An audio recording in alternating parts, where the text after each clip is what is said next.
তো আমরা আজকে রাত্রেবেলা এখন বেরিয়েছি বেটুর সাইকেল চালানোর জন্য। এখন বাজছে 10:30 প্রায়। গোপাল মাঠ এখন ফাঁকা, আর আমাদের ওইদিকে যেহেতু রাস্তা হয়নি তাই ভালো করে চালানো যাচ্ছে না।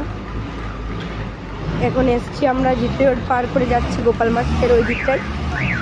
এখন ওকে একটু সাইকেল চালানো শেখাবো, তারপর বাড়ি চলে যাবো। কেমন লাগছে বেটু সাইকেল চালিয়ে? এ বেটু,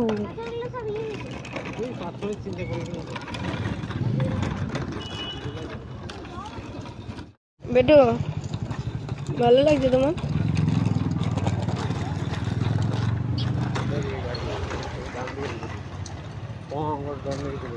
स्कूटी वाला आगे आस्ते आस्ते आस्ते करते करते बांध के